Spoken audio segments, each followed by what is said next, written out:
할렐루야. 안녕하십니까. 우리 좌우 옆 사람에게 이렇게 인사하겠습니다. 하나님 우리를 버리지 않습니다. 믿으시죠? 아멘.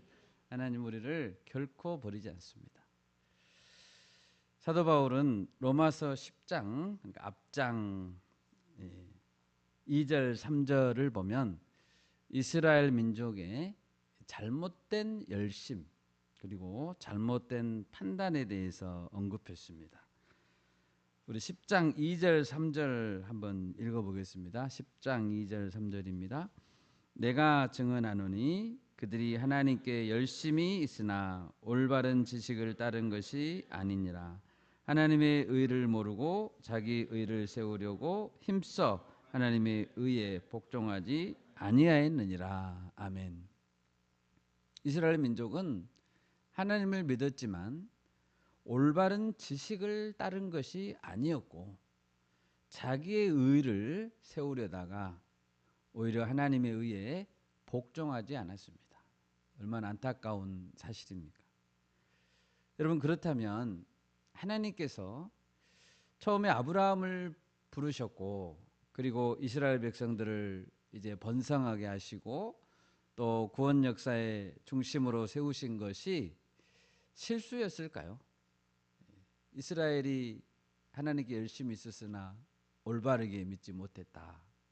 그러면 그것은 하나님의 실수였을까요? 이스라엘 민족들은 그러면 전부 다 버림을 받았을까요? 그렇지 않다라고 말하고 있습니다. 그러면 하나님은 어떤 큰 계획을 가지고 계실까요? 오늘 말씀을 통해서 어떤 상황에도 신실하신 하나님 그리고 열방을 구원하시는 하나님의 크신 뜻 그것을 우리가 배울 수 있기를 바랍니다. 오늘 본문을 보시면 첫째로 하나님은 미리 아신 자기 백성을 절대 버리지 않으신다라고 말씀하고 있습니다. 1절을 보십시오. 그러므로 내가 말하노니 하나님이 자기 백성을 버리셨느냐? 그럴 수 없느니라 라고 말하고 있습니다. 하나님은 물론 상당수의 이스라엘을 버리셨습니다. 그렇지만 모든 이스라엘을 버리신 것은 아닙니다. 하나님은 이스라엘 중에 자기 백성은 버리지 않으셨습니다. 하나님은 항상 신실하시기 때문에 여러분 신실하심을 믿으십니까? 아멘. 항상 신실하시기 때문에 미리 아신 자기 백성을 절대로 버리지 않습니다. 로마서 8장 29, 30절을 읽겠습니다. 로마서 8장 29, 30절 우리 합독하겠습니다. 하나님이 미리 아신 자들을 또한 그 아들의 형상을 본받게 하기 위하여 미리 정하셨으니 이는 그로 많은 형제 중에서 맏아들이 되게 하려 하심이니라. 또 미리 정하신 그들을 또한 부르시고 부르신 그들을 또한 의롭다 하시고 의롭다 하신 그들을 또한 영화롭게 하셨느니라. 아멘. 하나님께는 창세 전부터 미리 아신 자들이 있었다라는 것입니다. 하나님 미리 알고 계셨어요. 그리고 그들을 어떤 한 가지 목적을 위해 미리 정하셨다라고 했습니다. 무슨 목적이었습니까? 방금 읽은 말씀 보니까 그 아들의 형상을 본받게 하기 위하여라고 기록하고 있습니다. 영원 전부터 계신 그 아들 성자 그리스도시죠. 그분의 형상을 본받게 하기 위한 목적으로 하나님은 사람들을 미리 정하셨다는 거죠. 그럴 사람들을. 다른 말로 하면 미리 정했다 하니까 예정이죠. 예정하셨습니다. 그러면 그 하나님은 이제 역사적인 시간 속에서 어떤 자들을 부르셨는데요. 어떤 자들을 부르셨을까요? 미리 아신 자들. 또 미리 정하신 자들, 그들을 모두 불렀습니다. 정하신 그들은 부르심 받은 그들과 그러므로 동일한 자들입니다. 숫자가 똑같습니다. 또한 어떤 자들을 의롭다 하셨습니까? 부르신 자들을 의롭다 하셨고 또 의롭다 하신 그들을 영화롭게 하셨다. 영화롭게 되었다라는 것은 결국에 가서는 성자 예수 그리스도의 형상을 온전히 담게 됐다. 그런 뜻입니다. 하나님의 최초에 정하신 목적이 성취된 것이죠. 영화롭게 됨으로써 그리스도 형상을 닮게 됨으로써 목적이 성취된 것입니다. 결국 하나님은 처음 아셨던 자기 백성을 한 명도 놓치지 않고 결코 버리지 않았죠. 한 영혼도 잃어버리지 않았습니다. 어느 시대나 하나님이 택하신 자들이 있습니다. 그리고 하나님은 그들을 보호하시고 살리십니다. 예를 들어 보면 이스라엘 왕 아합 왕 아시죠? 아합 왕 또 왕비는 이세벨이었습니다. 이 아합 왕과 왕비 이세벨은 열렬한 바알 숭배자들이었습니다. 또 여호와 하나님의 선지자들을 핍박하던 악명 높은 자들이었습니다. 바알 신이 얼마나 극성을 부렸겠습니까? 왕과 왕비부터 섬기니까요. 그런데 그럴 때지만 하나님은 택하신 자들을 한 명도 잃어버리지 않으십니다. 하나님은 그 암울한 시대에도 한 사람 엘리야를 세우셨죠. 엘리야를 세우시고 바알과 아세라 선지자 850명을 죽였고 갈멜산에서 하나님의 살아계심을 증명했습니다. 그런데 그 갈멜산 위에서 여러분 생각나십니까? 갈멜산 위에서 이스라엘 백성들은 하나님과 바알 사이에 머뭇거렸죠. 분명한 선택을 하지 못하고 머뭇거렸습니다. 찾아보겠습니다. 열왕기상 18장 21절입니다. 우리 한 목소리로 읽겠습니다. 열왕기상 18장 21절 말씀. 같이 읽겠습니다. 엘리야가 모든 백성에게 가까이 나아가 이르되 너희가 어느 때까지 둘 사이에서 머뭇머뭇하려느냐. 여호와가 만일 하나님이면 그를 따르고 바알이 만일 하나님이면 그를 따를지니라 하니 백성이 말 한마디도 대답하지 아니하는지라. 대답을 안 했다는 건 뭡니까? 머뭇했다는 거예요. 엘리야 같은 그런 열정적인 선지자가 눈앞에서 직접 목청이 터져라고 외쳐도 너희는 어느 때까지 머뭇하려느냐 외쳐도 그들은 대답을 안 했다는 거예요. 아멘 할렐루야 해야 되는데 대답을 못해요. 여러분 어찌 그럴 수 있습니까? 엘리야가 앞에 있는데 우리가 만약 믿음이 없다면 내 눈앞에 엘리야가 서 있어도 엘리야 선지자가 있어도 우리는 머뭇거릴 거예요. 갈등합니다. 여러분 여호와 하나님과 세상 사이에서 머뭇거리지 마십시오. 아멘. 머뭇거리지 마세요. 머뭇하고 대답을 잘 못하고 노선을 정하지를 못해요. 엘리야의 눈에는 이런 백성들이 소망이 없어 보였겠죠. 야, 진짜 한심하다. 엘리야는 좌절했고 또 스스로 죽기를 청하는 지경까지 이르렀죠. 로뎀나무 아래에서. 이때 하나님 말씀했습니다. 열왕기상 19장 18절인데요. 그러나 내가 이스라엘 가운데 7,000명을 남기리니 다 바알에게 무릎을 꿇지 아니하고 다 바알에게 입맞추지 아니한 자니라. 아멘.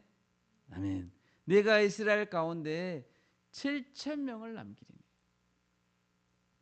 엘리야는 자기만 혼자 남았다고 생각했죠. 그렇지 않습니다. 여러분 요즘도 마찬가지입니다.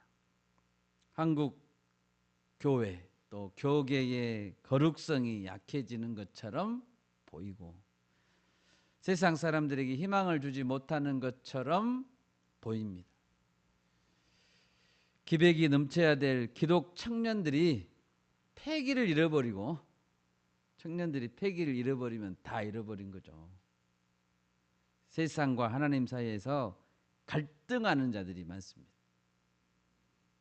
여러분 그러나 이때에도 오늘날에도 하나님은 7,000명을 남겨두고 계시는 줄 믿습니다. 아멘. 우리가 그런 자가 돼야 됩니다. 우리가 그런 자가 돼야 됩니다. 우리 눈에는 보이지 않아도 하나님이 크게 사용하실 신실한 일꾼들이 지금도 준비되어 있습니다. 이 하나님을 믿고 우리는 전진해야 됩니다. 우리만 있는 게 아니에요. 아합 왕 당시에 아합 왕의 국내 대신 꽤 높은 거의 아합하고 같이 물 찾으러 막 다녔잖아요. 오바다라는 사람이 있었습니다. 국내 대신 중에 오바다라는 사람이 있었는데 그는 아합 왕 몰래 하나님을 경외하던 자였습니다. 하나님은 이 오바다를 통해서 선지자를 100명, 50명씩 이렇게 굴에 숨겨놓고 떡과 물로 생명을 보호하게 했습니다. 오바다가 그렇게 했어요. 국내 대신인데 아합 왕은 바알 신을 섬기는데 자기는 집에 가면 몰래 선지자들을 섬겼어요. 오바다는 절망적인 시대를 살았습니다. 그렇지만 자기가 할 수 있는 사역은 멈추지 않았습니다. 아멘. 왕이 바알을 섬겼는데 자기는 여호와 하나님의 선지자를 살리는 거예요. 내가 할 수 있는 일은 내가 해야죠. 우리는 이 시대의 오바다가 되어야 됩니다. 아합의 시대보다 우리나라는 얼마나 자유롭게 예배할 수 있고 찬양할 수 있습니까? 얼마나 자유롭게 예수님을 믿을 수 있고 전도도 할 수 있습니까? 우리는 이럴 때 무엇을 해야 됩니까? 말씀의 종을 지켜야죠. 아멘. 오바다처럼 말씀의 종들에게 물을 주고 떡을 주고 그들이 생명을 연장할 수 있도록 말씀의 종들을 길러내고 보호해야 됩니다. 복음 전하는 일에 앞장서야 됩니다. 오바다처럼 우리가 할 수 있는 일은 멈추면 안 됩니다. 오바다도 했는데 언제 우리에게 더 어려운 아합의 시대가 닥칠지 모르죠. 본문 1절에 보면 사도 바울은 말합니다. 나도 이스라엘인이요 아브라함의 씨에서 난 자요 베냐민 지파라 라고 말합니다. 무슨 뜻입니까? 바울 자신도 이스라엘인이지만 하나님께서 버리지 않았다라는 거죠. 지금 이스라엘 다 버린 게 아니다. 나를 봐라 나를. 사실 바울은 어떤 자였습니까? 버림받아야 마땅한 자였죠. 형벌을 받아야 마땅한 죄인 중에 괴수였다고 자기가 고백했습니다. 그런데 하나님은 그 바울을 택해 주셨고 위대한 복음의 변증의 도구로 그리고 복음 전파의 도구로 사용해 주셨습니다. 오늘 5절입니다. 본문 5절입니다. 그런즉 이와 같이 지금도 은혜로 택하심을 따라 남은 자가 있느니라. 지금도 있습니다. 오늘날에도 있습니다.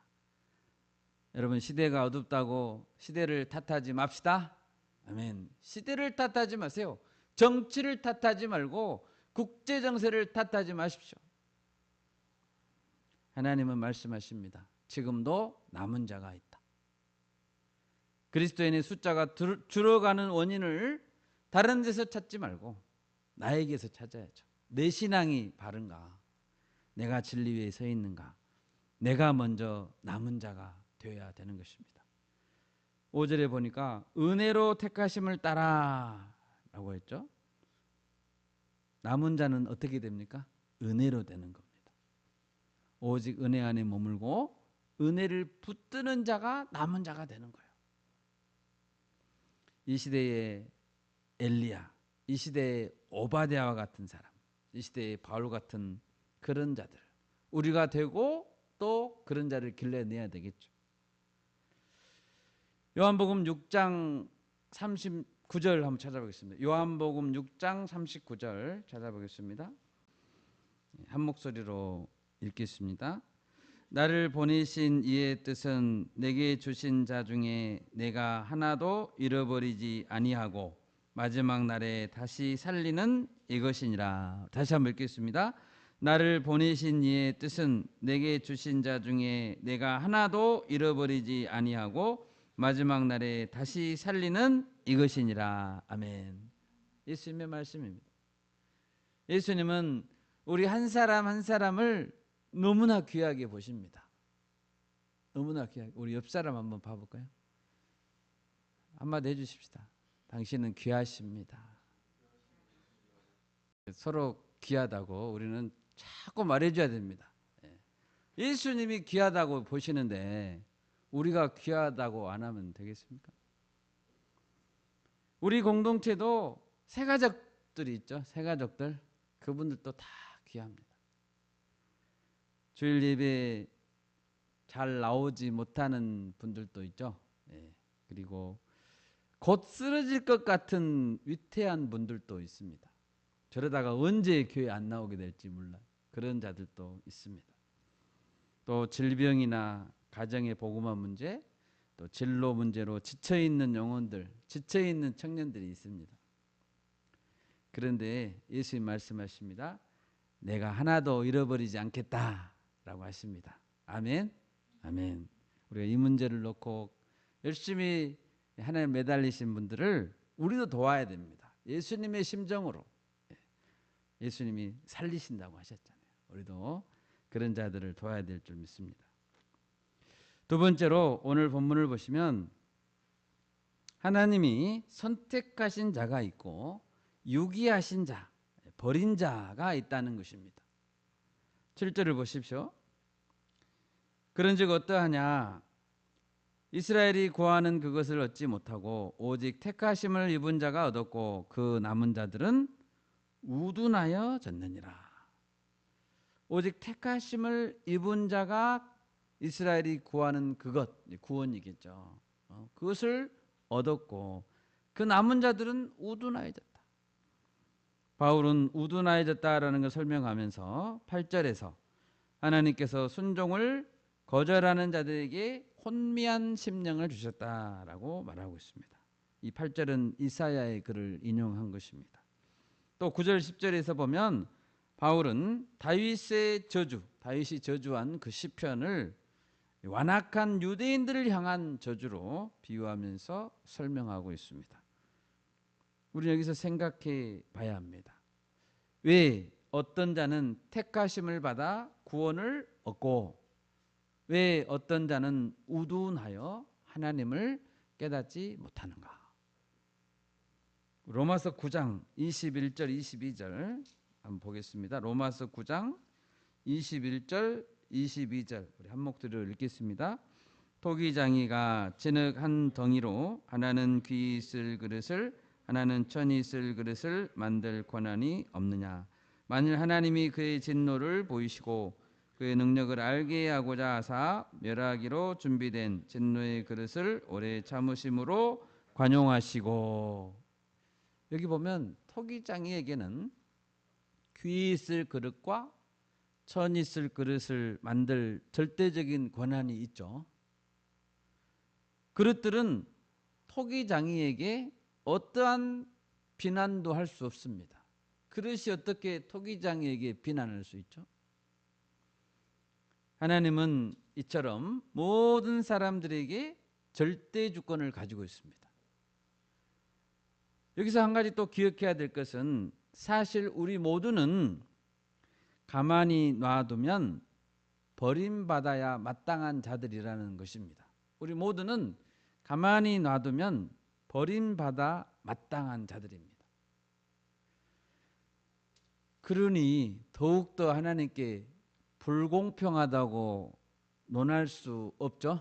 우리는 모두 버림받아야 마땅할 자들이니까 하나님께 왜 나를 천이 쓸 그릇을 만들었냐 이 자체를 논할 수가 없습니다. 이 세상에는 한 명의 의인도 없습니다. 모두가 귀히 쓰임 받을 그릇의 자격이 없습니다. 모두가 없다고요. 다 버려져야 되고 다 폐기 처분 받아야 마땅한 자들입니다. 그것이 정의의 실현입니다. 그렇지만 그런 가운데서 오직 우리 그리스도인들만이 귀히 쓰임 받도록 택해졌다는 겁니다. 오직 은혜로. 하나님의 선택에 대해서 조금 더 생각해 봅시다. 7절을 다시 보시면 이스라엘 전체가 구원을 얻는 것이 아니죠. 이스라엘 전체가 구원을 얻는 것이 아니라 이스라엘 중에 일부는 구원을 얻고, 여러분 이스라엘은 선택받은 백성이 맞죠? 선택받은 백성이라고 우리는 알고 있는데 이스라엘은, 그런데 이스라엘 전체가 구원을 받는 게 아니고 이스라엘 중에 일부는 구원을 얻고 일부는 버림을 당한다는 것을 알 수 있습니다. 그들 중에 남은 자만 구원을 얻는다, 이렇게 돼 있잖아요. 남은 자만 구원을 얻는다라는 것은 무슨 뜻일까요? 그러면 이스라엘 민족이 선택을 받았다라는 이 문장 있잖아요. 이 문장, 이스라엘 민족이 선택을 받았다라는 이 문장에서 선택이라는 말의 뜻은 일시적인 선택을 포함한 선택이라는 의미입니다. 이해 가시죠? 이스라엘 민족이 선택을 받은 민족이다라고 했을 때 이 문장 안에서의 선택의 의미는 이스라엘 중에 일부는 구원받고 일부는 버림받았다고 했잖아요, 지금. 그러니까 이 문장에서의 선택이란 말은 일시적인 선택을 포함한 선택이다라고 우리가 당연히 알 수 있겠죠. 이스라엘 민족은 선택받은 민족이다라는 이 문장에서 이 선택은 영원한 선택이 아닙니다. 그러죠? 일부는 버림받았다니까요. 구약 역사를 보십시오. 구약 역사에서 여러 이스라엘 사람들이 하나님께 버림받았습니다. 이스라엘 민족인데 하나님께 버림받았다고요. 그런 자들이 많이 있어요. 예를 들어 볼까요? 이스라엘 민족 중에 아간이라는 사람이 있습니다. 아간. 여러분 잘 아시죠? 아간의 죄. 아이성에서, 여호수아 시대죠. 아이성에서 전투를 했는데 패배했습니다. 이스라엘 백성이 졌어요. 그 이유가 아간의 죄 때문이었죠. 이 아간은 이스라엘 백성입니까? 아닙니까? 이스라엘 백성이에요. 선택받은 이스라엘 백성 중에 한 사람이에요. 아간은. 이 아간은 유다 지파 사람이었어요. 유다 지파. 이스라엘 민족의 아주 대표적인 지파가 유다 지파잖아요. 그런데 이 아간은 유다 지파 사람이었어요. 이스라엘 중에서도 선택받은 지파죠. 유다 지파는. 그런데 그 안에 아간이라는 사람이 있었습니다. 그런데 그는 일시적으로는 선택을 받았지만 결과적으로는 선택받지 못했습니다. 신약시대에 와서도 볼까요? 예수님을 배신한 가룟 유다. 그는 이스라엘 사람입니까? 아닙니까? 이스라엘 사람입니다. 가룟 유다는 이스라엘 사람이라고요. 더군다나 그는 처음에 12 제자의 명단에 자기 이름이 올라간 사람이에요. 그죠? 그런데 유다는 결국 선택받지 못한 자로 판명됐죠? 그러니까 이스라엘 민족은 선택받은 민족입니다라는 이 문장에서 선택이라는 말은 일시적인 선택을 포함한 선택이다라는 거예요. 이해하시죠? 네. 이스라엘 민족은 민족적으로 선택을 받았습니다. 이스라엘 민족은 아브라함의 후손이잖아요. 그러니까 민족적으로 선택을 받았지만 그 안에는 일시적으로 선택받았다가 버림받은 자들이 있습니다. 이 버림받은 자들까지 전부 포함해서 이스라엘 민족이에요. 그러니까 이스라엘 민족 안에는 참 이스라엘 자손과 가짜 이스라엘 자손이 모두 있습니다. 그렇다면 이스라엘 민족이 그러는데, 하나님의 소위 선택을 받았다는 이스라엘 민족 안에도 그럴진데, 세상에 많은 민족들 있잖아요. 그 민족들 안에는 말할 것도 없이 택함 받은 자와 버림받은 자가 있겠죠. 우리 이 점을 꼭 기억해야 됩니다. 그런데 방금 말씀드린 이스라엘 민족의 민족적인 개념을 교회로 연장시켜 봅시다. 교회. 구약에서 이스라엘 민족이 광야를 다녔죠. 광야를 다녔습니다. 이럴 때 그들을 가리켜서 광야교회라고 불렀습니다. 이스라엘 민족이 광야를 이렇게 다녔는데 그들을 뭐라고 불렀다고요? 광야교회라고 불렀다고요. 그들은 광야교회 공동체예요. 이스라엘 민족이 광야교회 공동체라고요. 그러므로 우리는 눈에 보이는 교회, 우리 눈에 지금 교회가 보입니다. 눈에 보이는 가시적인 교회 안에 참 성도와 가짜 성도가 공존한다는 사실을 알아야 됩니다. 안타까운 이야기지만 사실입니다. 교회에 출석하기도 하고, 분명히 출석했습니다. 우리하고 같이 예배도 드리고 출석하기도 하고, 교회에 등록된 등록교인입니다. 세례도 받습니다. 그런다고 할지라도 결코 영생을 얻지 못하는 일부 사람들이 있다는 사실, 놀랄 일이 아닙니다. 예를 들어 볼까요? 사도행전 5장에 보면 아나니아와 삽비라 부부 내용이 이야기가 나오죠. 아나니아 삽비라 부부 이야기가 나옵니다. 찾아볼까요? 사도행전 5장 1, 2절. 사도행전 5장 1, 2절 같이 읽겠습니다. 아나니아라 하는 사람이 그의 아내 삽비라와 더불어 소유를 팔아 그 값에서 얼마를 감추매 그 아내도 알더라. 얼마만 가져다가 사도들의 발 앞에 두니. 그 부부는, 아나니아와 삽비라 부부는 예루살렘 교회 공동체의 구성원들이었죠. 예루살렘 교회 교인들이에요. 아나니아와 삽비라는. 그들은 예수를 그리스도라고 고백하고 예루살렘 교회의 교인이 됐습니다. 그래서 소유를 팔아서 사도들의 발 앞에 헌금하려고 했잖아요. 지금 여기서 헌금을 적게 했다고 말하지 않아요. 적게, 액수의 크고 적음이 문제가 아닙니다. 속인 게 문제예요. 속인 게 관건이 됐죠. 그들은 성령 하나님을 속이려다가 심판을 받았습니다. 이 사례는 가시적 교회 안에 참 성도와 가짜 성도가 공존함을 보여줍니다. 교회와 이스라엘 백성 사이에는 이런 유사점이 있죠.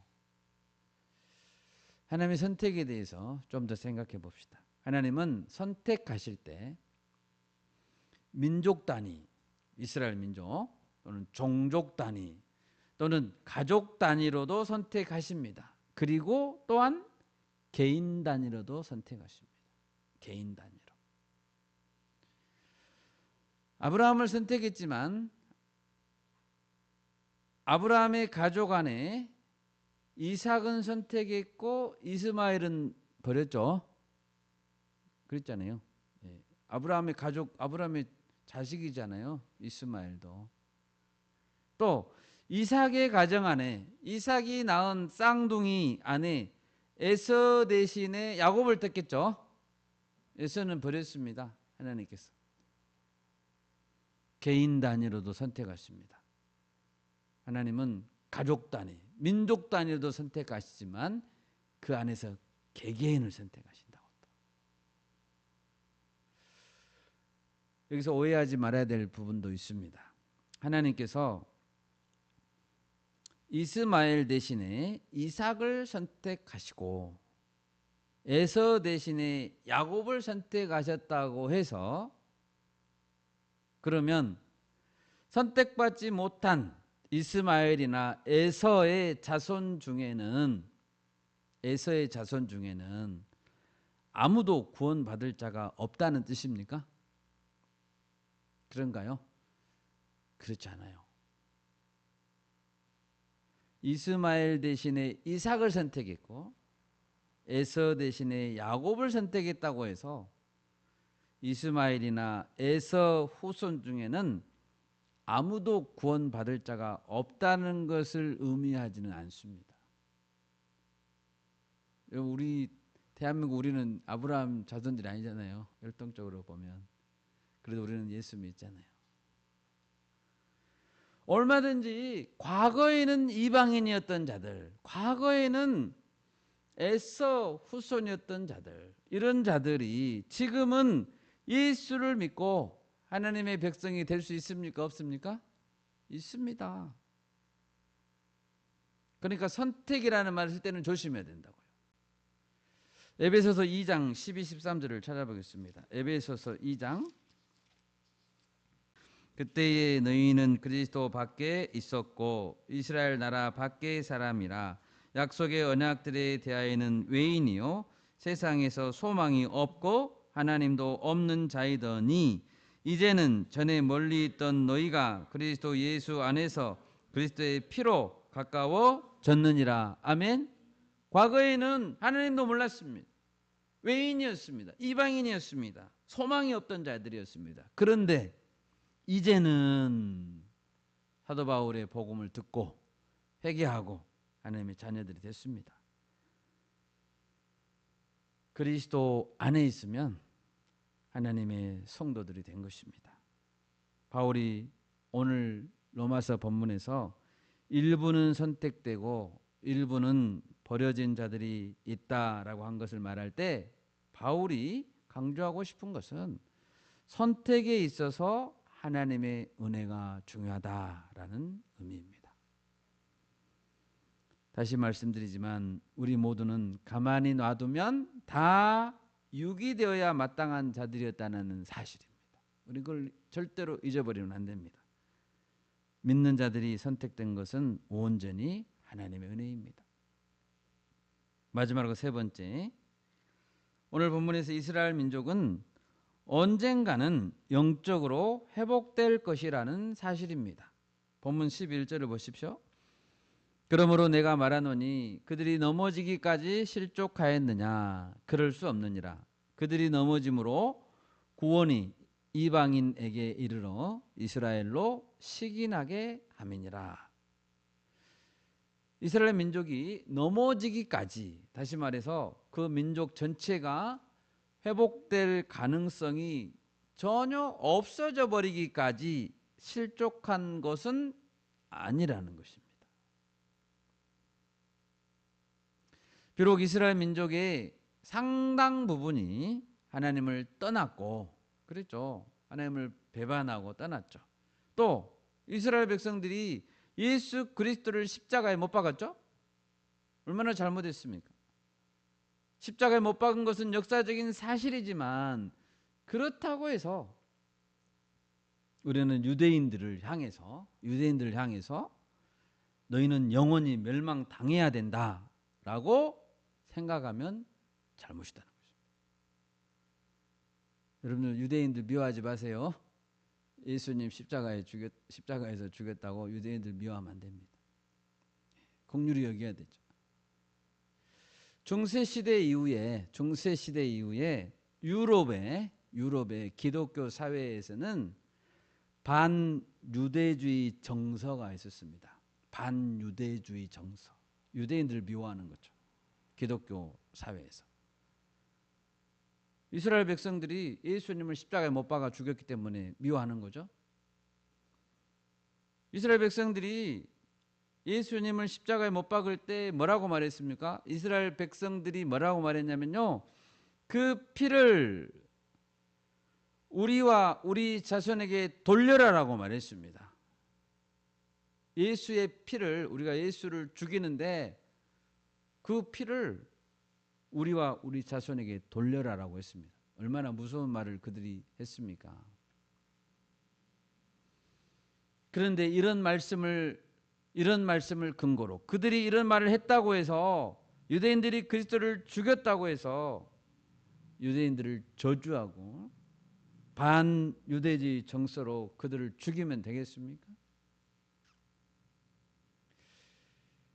실제로 이런 반유대주의적인 정서가 독일의 나치 있죠. 나치 히틀러 나치의 정치적 선동에서 이용됐습니다.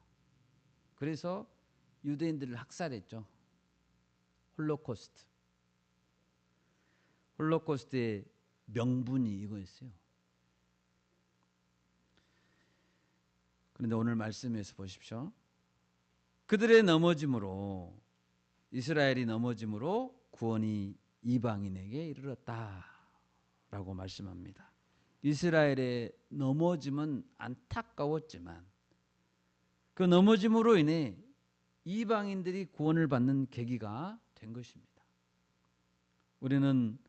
우리가 알 수 없는, 다 알 수 없는 하나님의 크신 경륜 안에서 하나님께서 열방을 구원하시기 위해서 섭리하신다는 사실을 겸손히 믿고 받아들여야 됩니다. 11절 하반절처럼 이스라엘이 나중에 이방인들의 구원받음을 시기하여 질투하여 그들도 이스라엘도 하나님께 돌아오게 될 것입니다. 유대인들이 복음을 받아들이지 않고 예수 그리스도를 죽이고 복음을 거부했기 때문에 그래서 우리에게 복음이 잘 들어왔다. 이스라엘이 거부한 게 다행이다. 여러분 이렇게 생각하면 안 됩니다. 이스라엘이 하나님을 거부한 게 이방인들이 생각할 때 야 다행이다 이렇게 생각하면 절대 안 되는 거예요. 만약 유대인들이 복음을 잘 받아들였다면 그리고 제사장 나라가 됐다면 그들은 얼마나 더 복음을 잘 전했겠어요. 그랬겠죠. 복음을 거부해도 그 중에 남은 자들이 복음을 전해서 지금 세계 복음화가 이루어지고 있는데 이스라엘이 정말로 제대로 복음을 받아들이고 제사장 나라가 됐다면 유대인들의 불신앙으로 인한 것보다 얼마나 더 많은 열매가 맺혔겠습니까? 그래서 이스라엘의 불신앙을 다행으로 여기면 안 됩니다. 12절을 보십시오. 그들의 넘어짐이 세상의 풍성함이 되며 그들의 실패가 이방인의 풍성함이 되거든 하물며 그들의 충만함이리요. 이해를 돕기 위해서 표준 세번역을 제가 읽겠습니다. 12절 이스라엘의 허물이 세상의 부요함이 되고 이스라엘의 실패가 이방 사람의 부요함이 되었다면 이스라엘 전체가 바로 설 때에는 나중에 이제 그런 날이 온다는 거죠. 이스라엘 전체가 바로 설 때에는 그 복이 얼마나 더 엄청나겠습니까? 이렇게 번역했습니다. 나중에 하나님의 은혜가 유대인들에게 이제 차고 넘치게 풍성하게 부어질 때가 있을 텐데 나중 이야기입니다. 그때는 당연히 이방인들의 구원은 더 한층 풍성하게 될 것입니다. 그러니까 사도 바울은 지금 이스라엘을 긍휼히 여기는 마음으로 쓰고 있는 거예요. 돌아오기를 기다리는 마음, 불쌍히 여기는 마음으로. 바울은 언젠가 이스라엘 전체가 바르게 서는 날이 올 것을 예고하고 있습니다. 많은 신학자들은 마지막 때에 가까워지면 이스라엘은 집단적으로 그리스도께로 돌아오게 될 날이 있을 것이라고 봅니다. 지금은 아니지만 이스라엘의 영적 대부흥이 있을 것이라고 봅니다. 제가 뭐라 했습니까? 영적 대부흥이라고 했습니다. 정치적 국가적인 부흥이라고 안 했습니다. 이스라엘 나라가 정치 국가적으로 부흥한다고는 안 했습니다. 영적으로 부흥한다고요. 일부 사람들은, 일부 신학자들은 이스라엘이 영적으로 부흥할 뿐만 아니라 정치적으로 국가적으로도 부흥하게 될 것이다라고 주장하는 자들도 있습니다. 우리 잘 모르는 거죠. 그런 부분은. 영적 부흥이 있을 것이라는 것은 분명합니다. 오늘 말씀을 기초로 볼 때 11절에서 말씀한 것처럼 이스라엘은 식이 나게 될 것이고 돌아오게 될 것입니다. 이것이 하나님의 큰 그림입니다. 이와 관련하여 예수님의 말씀 하나만 찾아보고 마치겠습니다. 누가복음 21장 24절. 누가복음 21장 24절. 그들이 칼날에 죽임을 당하며 모든 이방에 사로잡혀 가겠고 예루살렘은 이방인의 때가 차기까지 이방인들에게 밟히리라. 아멘. 예수님의 말씀입니다. 예루살렘은 언제까지 밟힙니까? 이방인의 때가 차기까지 밟힌다. 다시 말하면 반대로 생각해 보면 이방인의 때가 끝날 때가 있다는 거죠. 이방인의 때가 끝나면 예루살렘의 회복이 시작될 것이다 라는 의미가 있습니다. 주님의 말씀을 비추어 봐도 언젠가 예루살렘의 회복이 있을 것이다 라는 것을 알 수 있습니다. 말씀을 맺겠습니다. 여러분, 하나님은 택하신 자들을 결코 버리지 않습니다. 우리는 늘 우리 자신의 믿음을 점검하고 남은 자 대열에서 탈락하지 않기 위해 힘써야 됩니다. 그러기 위해서 은혜를 붙들어야 되겠죠. 남은 자는 은혜로 된다고 했으니까요. 이스라엘 백성들은 하나님을 대적했었지만 하나님의 크신 경륜 안에서 언젠가 다시 회복될 것입니다. 우리가 해야 될 일은 오바댜처럼, 엘리야처럼, 바울처럼 오늘 우리에게 주어진 하나님의 선한 일 잘 감당해야 할 것입니다. 또 남은 자들을 적극적으로 돕고 세워야 할 것입니다. 아멘. 아멘. 제가 기도하겠습니다.